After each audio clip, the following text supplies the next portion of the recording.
يا الله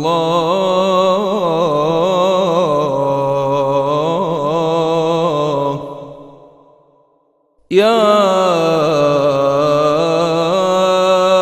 أرحم الراحمين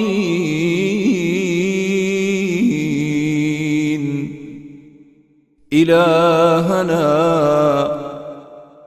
اللهم إنا نعوذ بك من البرص والجنون والجذام ومن سيء الأسقام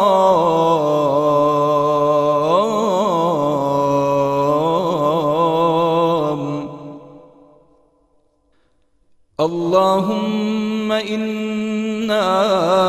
نسألك العافية في الدنيا والآخرة اللهم إنا نسألك العفو والعافية في ديننا ودنيانا وأهلنا ومالنا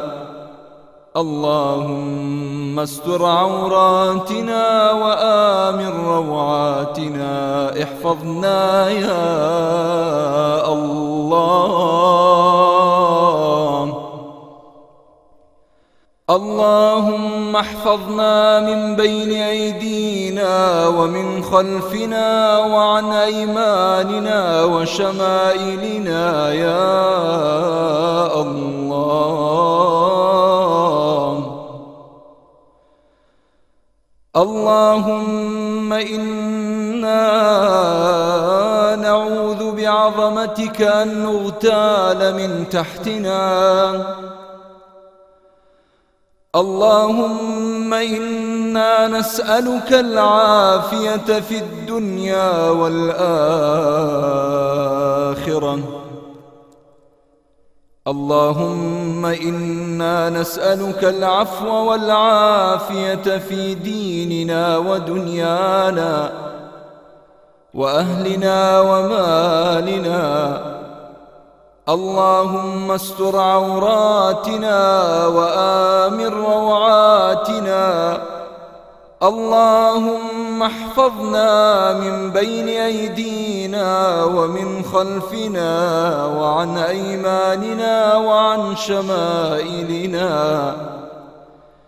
يا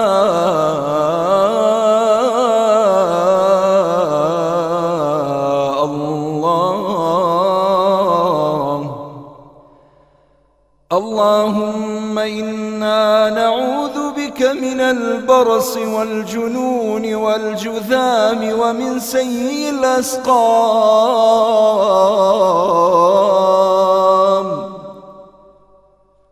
اللهم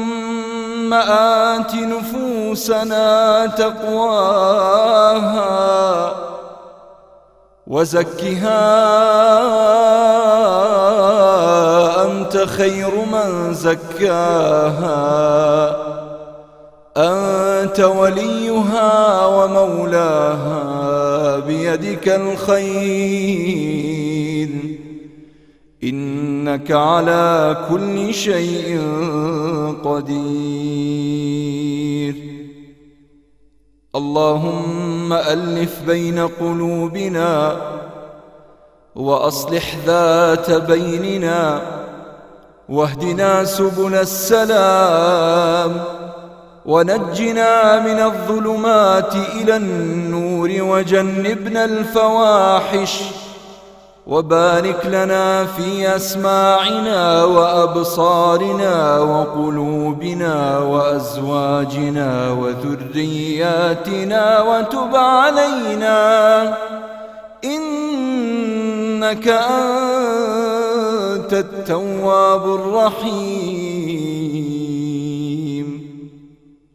رب أينما كان الهدى اجعله طريقنا وأينما كان الرضا اجعله رفيقنا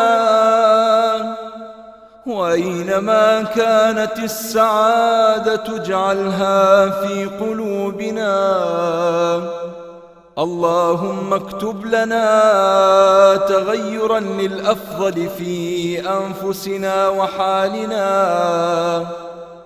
وحقق لنا أمنياتنا. اللهم إنا نسألك توفيقا في طريقنا، وراحة في أنفسنا، وتيسيرا في أمورنا يا الله.